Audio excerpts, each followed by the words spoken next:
እንደሚመዘገብ ጠቁሟል። ተጨማሪ ያለን የኢትዮጵያ ሜቴዎሮሎጂ ኢንስቲትዩት ከየካቲት እስከ ግንቦት ድረስ የሚዘልቀውን የበልግ ወቅት የአየር ጠባይ አዝማሚያ ትንበያን ይፋ አድርጓል። የበልግ ወቅት ዋነኛና ሁለተኛ የዝናብ ወቅታቸው በሆኑ አካባቢዎች መደበኛና ከመደበኛ በላይ ዝናብ እንደሚጠበቅ የተናገሩት የኢንስቲትዩቱ ዋና ዳይሬክተር ፈጠነ ተሾመ በወራቱ የተሻለ የዝናብ መጠን እንደሚጠበቅ ተናግረዋል። በልግ ዋነኛ የዝናብ ወቅታቸው በሆኑ ደቡብ አጋማሽ የሀገሪቱ ክፍሎች የደቡብና ደቡብ ምስራቅ ሶማሌ የደቡብ ኦሮሚያ ዞኖች በተለይም ቦረና፣ ጉጂ እና ባሌ ቆላማ ዞኖች እንዲሁም የሲዳማ እነዚህ አካባቢዎች ላይ የተሻለ ዝናብ እንደሚገኝ የኢንስቲትዩቱ ትንበያ አመላክቷል።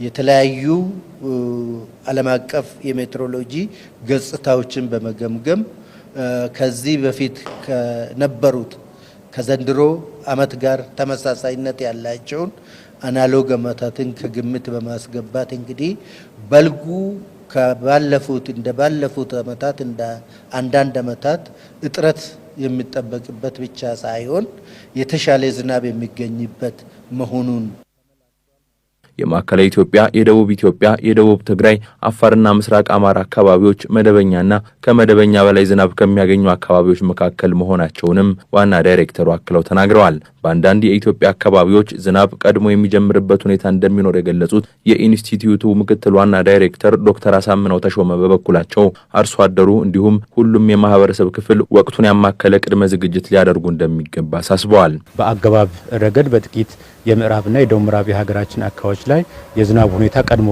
ይጀምራል ማለት ነው። በአብዛኛው የበልግ ዝናብ ተጠቃሚ በሆኑ የሀገራችን አካባቢዎች ላይ ደግሞ መደበኛ ፈሩን ተከትሎ ዝናቡ ይጀምራል ማለት ነው።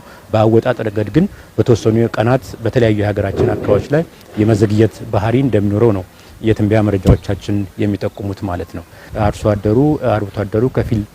አርብቶ አደሩ በየዕለቱ የሚኖረውን የዝናብ መጠንና ስርጭት በአግባቡ በማሰባሰብ መጠቀም ያስፈልጋል ማለት ነው።